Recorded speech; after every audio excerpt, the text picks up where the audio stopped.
बिस्मिल्लाहिर्रहमानिर्रहीम, अस्सलामु अलैकुम नाज़रीन। मैं हूँ आपकी मेज़बान मदीहा अलमास खान और आप देख रहे हैं प्रोग्राम बयानिया। नाज़रीन गिरामी, पीटीआई की मुश्किलात, ऑपरेशन आज़म इस्तेहकाम और अमरीकी ईवान नुमाइंदगान की करारदाद पर पाकिस्तान का जवाब होगा आज का बयानिया। नाज़रीन, पाकिस्तान तहरीक इंसाफ इस वक्त मुश्किल वक्त से दो चार है। बानी जेल के अंदर है और बाहर क़यादत पे तकसीम है।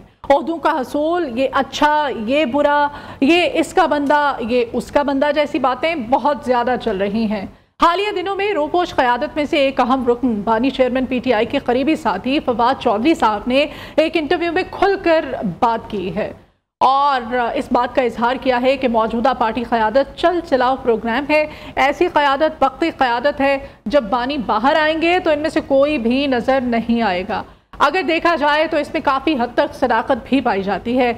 2 रोज़ पहले वज़ीर आज़म साहब ने बजट इजलास में तकरीर की और अपोजिशन को आगे बढ़ने और मुज़ाकरात की दावत दी। चंद ही लम्हों बाद अपोजिशन लीडर ने वज़ीर आज़म की दावत को हवा में उड़ाकर उन्हें फॉर्म 47 जैसे अलक़ाबात से नवाज कर बात को ख़त्म कर दिया। होना तो ये चाहिए था कि कमेटी बनाई जाती और फिर बात को आगे बढ़ाया जाता ताकि मुल्क में जारी सियासी हिजान की कैफियत से आगे निकला जा सकता। पार्टी तकसीम क्या बानी चेयरमैन को बाहर निकालने के अमल को मज़ीद सुस्त कर देगी? कल इद्दत केस में अपीलें मुस्तरद होने के बाद अदालती इहाते में उमर अयूब साहब को पार्टी कारकुनान की जानिब से शदीद तनकीद सहना पड़ी। कारकुनान का मानना था कि अपीलें मुस्तरद होने के बाद पार्टी को एहतजाज की राह पर निकलना चाहिए और बानी को बाहर लाना चाहिए, लेकिन उमर अयूब साहब ने ऐसा कोई ऐलान नहीं फरमाया, बल्कि बामुश्किल अदालती इहाते से बाहर निकल सके।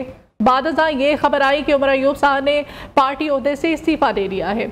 हम आज के प्रोग्राम में पीटीआई को बतौर पार्टी मुश्किलात के अलावा ऑपरेशन आज़म इस्तेहकाम और अमरीकी कांग्रेस में आने वाली करारदाद का पाकिस्तान पर क्या असर होगा, क्या पीटीआई की लॉबी फर्म की कोशिशों से ये सब कुछ हुआ है, इन सब चीज़ों के असरात क्या होंगे, आज के प्रोग्राम में हम बात करेंगे।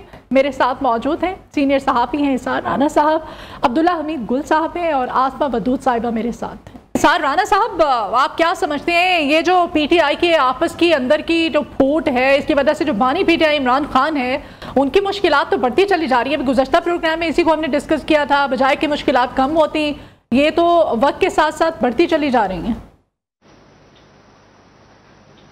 नहीं, मुश्किलात तो उनकी पहले कभी भी कम नहीं हुई थी और जो जिस तरह का स्क्रिप्ट है उसमें इमरान खान की मुश्किलात का खात्मा कहीं नहीं लिखा हुआ रिहाई के हवाले से। और मैं तो बहुत पहले से कह रहा हूँ, मेरे ऑन रिकॉर्ड है कि मैंने ये कहा था कि जो बाहर पीटीआई की क़यादत है वो कहीं ना कहीं कंप्रोमाइज़ है और किसी और को जवाब दे, और जिनसे इमरान खान का मैच है वो इतने ताकतवर हैं, वो इतने समझदार हैं कि उन्हें पता है कि पार्टियों में दरारें कैसे डाली जाती हैं, पार्टियों को नाकाम कैसे किया जाता है। अब ये देखें कि ये पीटीआई में इस वक्त कोई एक ग्रुप नहीं है। लोग कह रहे हैं ना कि 2 ग्रुपों की लड़ाई है, 2 ग्रुपों की लड़ाई नहीं है, इसमें बहुत सारे ग्रुप इन्वॉल्व हैं और इन सब का मकसद सिर्फ ये है कि जो असल इमरान खान का पैगाम है या जो असल इमरान खान जो चाह रहे हैं वो दब जाए और ये लड़ाई इस सतह पे बढ़ जाए कि इमरान खान की बात ही करने वाला कोई ना रहे। और अब जो हालात जिस तरफ जा रहे हैं और जिस तरह के मामलात हो रहे हैं, मुझे ऐसा लगता है कि कौमी असम्बली के अरकान एक साइड पे खड़े हो जाएंगे, पीटीआई की एक लीडरशिप एक साइड पे खड़ी हो जाएगी, पीटीआई की दूसरी लीडरशिप एक साइड पे खड़ी हो जाएगी और चौथा ग्रुप वो होगा जो पार्टी से दूर चले गए हुए और वापसी चाह रहे हैं और वो इस मौजूदा क़यादत के ऊपर इल्ज़ामात लगाएंगे कि इनमें से कौन कौन इस्टेब्लिशमेंट के साथ मुका हुआ है। तो ये एक नई खिचड़ी जो है ये पकने जा रही है और इसमें इमरान खान की जो बात अवाम तक पहुंचनी है, ये जो इमरान खान चाह रहे थे वो सब कुछ दब के रह जाएगा। लेकिन ये कहना कि इमरान खान को भूल जाया जाएगा या इमरान खान पीछे चले जाएंगे, तो ये इससे बड़ा अहमकाना कोई सोच नहीं हो सकती। इमरान खान पाकिस्तान की सियासत में चाहे वो जेल में भी बंद रहे तब भी वो सब पे भारी है और यही वजह है कि अमेरिका, यूरोपीय यूनियन, चीन, सऊदी अरब तमाम मुमालिक एक ही बात कह रहे हैं कि पाकिस्तान में सियासी इस्तेहकाम लाए, और उन्हें यह पता है कि सियासी इस्तेहकाम सिर्फ इमरान खान के दम से आ सकता है। उन्हें यह पता है कि पाकिस्तान में 8 फरवरी के इंतखाबात जो चोरी हुए हैं उससे पाकिस्तान में अदम इस्तेहकाम बढ़ा है, और अगर पाकिस्तान में आप सियासी इस्तेहकाम चाहते हैं तो उन इंतखाबात के हवाले से क्लैरिटी लेके आए, इमरान खान के ऊपर जो झूठे मुकदमात हैं वो वापस करें, इमरान खान को वापस लेके आए, पाकिस्तान में इस्तेहकाम आ जाएगा। और ये जो क़यादत है ये मैटर नहीं करती। कौम इमरान खान के, अवाम इमरान खान के पीछे खड़े हैं। इनमें से तो कोई इमरान खान की टिकट के बगैर काउंसलर भी नहीं बन सकता।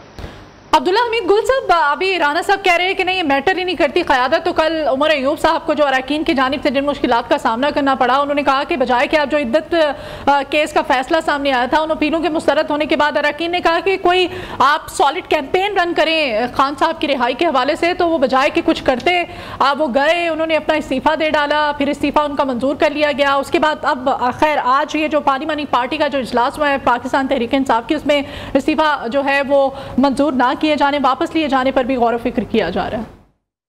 बिस्मिल्लाहिर्रहमानिर्रहीम, बहुत शुक्रिया आपका। देखें, बात ये होती है कि जमहूरियत जो होती है उसके अंदर जमहूर की बात तो जरूरी है। अगर वो पार्टी जो है वो डिक्टेटरशिप के ऊपर चलना शुरू हो जाए और सिंगल मैन के ऊपर जो है वो चले, तो फिर ऐसी पार्टी को पॉलिटिकल पार्टी नहीं बल्कि आमराना पार्टी कहा जाता है। दूसरी बात यह है कि उमर अयूब हो या कोई और हो, उमर अयूब के बहुत सारे तहफ़्फ़ुज़ात थे। खास तौर पे वो सोशल मीडिया के ट्रोलर्स जो अमेरिका में, यूरोप में बैठ के जो है वो ट्रोलिंग कर रहे हैं और नेगेटिव कैंपेन चला रहे हैं रियासत पाकिस्तान के खिलाफ, उनको जो है उसके हवाले से उमर अयूब साहब को तहफ़्फ़ुज़ात थे जिसका उन्होंने मुतअद्दिद बार जिक्र किया। लेकिन ये राना साहब ने जिधर इशारा किया है उस बारे में भी काफी उन पे तनकीद की जाती है कि उनके ताल्लुकात कहीं और पर भी काफी गहरे हैं। जी, तो वो मैं यही गुजारिश कर रहा हूँ कि असल में बात यह है कि पीटीआई के अंदर हर आदमी लीडरशिप का क्लेमेंट है। हर आदमी चाहता है कि मैं लीडर बन जाऊं, और मैं बहुत सारे लोगों को जाती तौर पे जानता हूं जो मेरे घर में आ चुके हैं और कहा यह गया है कि इमरान खान को आप माइनस करवा दें और हमें जो है वो आप सियासत के अंदर जो है वो इन करवा दें या हमें क़यादत दिलवा दें। अब ये आलम जिस पार्टी के अंदर हो कि अपनी क़यादत के साथ बेवफाई हो, और सब ये चाहते हैं, मैं आपको बड़ा वसूख से कह सकता हूँ, राना साहब जानते हैं इस बात को, कि तमाम की तमाम इस टाइम पे जो लोग बाहर हैं वो ये चाहते हैं कि इमरान खान अंदर रहे, क्योंकि जितने दिन वो अंदर रहेगा इनकी सियासत चलती रहेगी, इनके पास जो हलवे मांडे हैं वो चलते रहेंगे, जो लोग डोनेशन वगैरह दे रहे हैं वो चलती रहेंगी, और इनका टीवी के ऊपर जो है वो नाम चलता रहेगा। जिस दिन इमरान खान बाहर निकल आएगा उस दिन ये लोग जो है सिफर से मल्टीप्लाई हो जाएंगे, यानी कि सिफर ही हो जाएंगे। ये एक तो ये अलमिया है। दूसरी बात यह है कि पाकिस्तान के जो आपने बैरूनी ममालिक की बात की, देखिए बैरूनी ममालिक जो है वो इस्तेहकाम चाहते हैं, लेकिन क्या 2018 में नहीं चाहते थे? क्या उस टाइम पे नवाज शरीफ एक टावरिंग पर्सनैलिटी नहीं थे? उस वक्त के हिसाब से तो बिल्कुल थे। इसका मतलब यह है कि जो पार्टी के अंदर, पार्टी को किसी बाहर के दुश्मन की जरूरत नहीं है, उनके अपने दुश्मन बहुत ज्यादा हैं, और उनकी जो रियासत के खिलाफ लाइन है, देखे ना, वो पार्टी जो कि अमेरिका की साजिश की बात करती थी, आज अमेरिका की तरफ से मदाखलत की बात आती है तो उसको वेलकम किया जाता है। ये बड़ा डायकोटमी है, ये बुनियादी तौर पे एक तजाद है पार्टी के अंदर, और पाकिस्तानी कौम जो है इसी वजह से सड़कों पे बाहर नहीं आ रही। आप देखें, छोटी ईद के बाद जो है वो एक बड़ी मुहिम चलाने का जिक्र किया गया था। बड़ी ईद गुजरे हुए भी अभी अरसा हो गया है, तो मुझे बताएं वो किधर हैं लोग? इसका मतलब है कि ये जो सोशल मीडिया के ऊपर जो वॉरियर्स बैठे हुए हैं, जिनका हकीकत की दुनिया से दूर दूर तक कोई ताल्लुक नहीं है, ये प्याली के अंदर जो है वो तूफान बपा कर रहे हैं। लेकिन हकीकत यह है कि वो अपने लीडर के जो कारनामे हैं, चाहे वो घड़ी के हवाले से हो, चाहे वो इद्दत के हवाले से हो, चाहे वो कोई और जाती मामलात हो, उनको प्रोटेक्ट करने में नाकाम रहे हैं। मतलब पाकिस्तान तहरीक इंसाफ की जो लीडरशिप जो इस वक्त है, क़यादत, ये ऑन ग्राउंड इस वक्त खान साहब की रिहाई के हवाले से कोई इक़दाम नहीं करी, बल्कि मुश्किलात को बढ़ा रही है। आसमा बदूस साहिबा, अभी फवाद चौधरी साहब का जो इंटरव्यू है ये काफ़ी इस वक्त वायरल हुआ है। इसमें जो उन्होंने इंकशाफात किए हैं, किस हद तक सदाकत इसमें समझती हैं आप? अभी उन्होंने कहा कि मैं पाकिस्तान तहरीक इंसाफ में ही था, हूँ, रहूँगा। फिर वो जो पार्टी उन्होंने ज्वाइन की, जो उन्होंने आके इजहार किया और जिस तरह से इल्जामात लगाए थे, वो क्या थे? देखिए जी, यहाँ भी सिचुएशन बहुत कॉम्प्लेक्स है।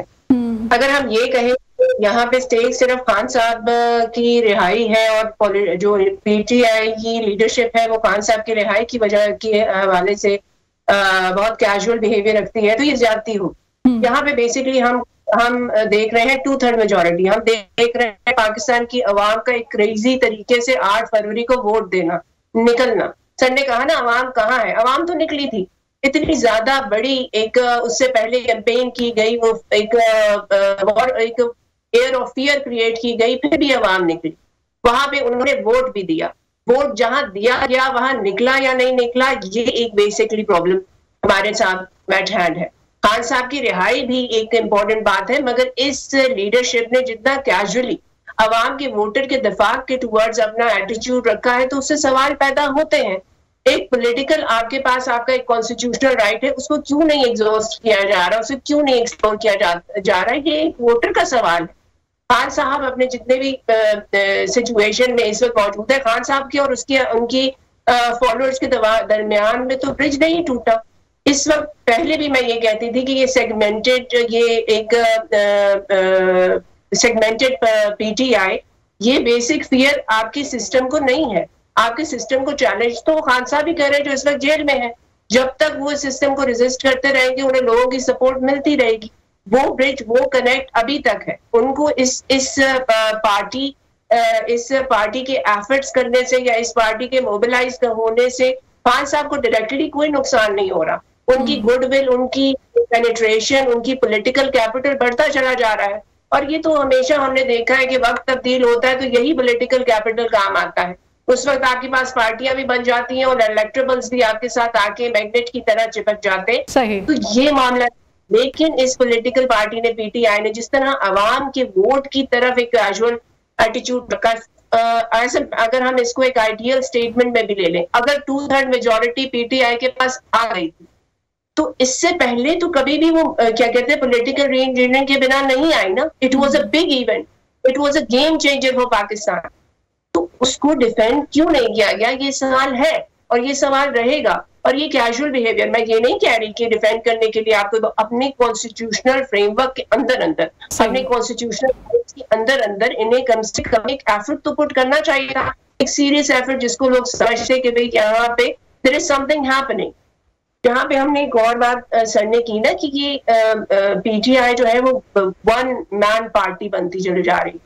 देखिए बेसिक पाकिस्तानी एक बहुत रेजिलियंट नेशन है, बहुत रेजिलियंट। 70 साल से हमें लोग फुटबॉल की तरह इधर से उधर करते चले जा रहे हैं, लेकिन हमने अपना रेजिलियंस नहीं छोड़ा, हमने ये नहीं छोड़ा, हमने गिव अप नहीं किया, हम लगे रहे हैं। जरा सी भी हमें उम्मीद नजर आई है, हमने उस उम्मीद की तरफ दीवानावार we have rushed to it. ठीक, इमरान खान जैसे रेजिलियंट लीडर और पाकिस्तान जैसी रेजिलियंट अवाम, this is a fatal combination. बिल्कुल, और ऐसा ही है। अभी क़यादत जो है, आप कहना चाह रही हैं कि ये इमरान खान की जो साख है, ये पार्टी की साख है, इसको मुतासर नहीं कोई भी कर पाता है। बहरहाल इस पर मज़ीद भी हम बात करेंगे और साथ ही बात करेंगे अमरीकी ईमान की करारदाद मुदाखलत है क्या पाकिस्तान में, इस पर एक ब्रेक के बाद बात करते हैं। नाज़रीन, आप हमारे साथ रहिए।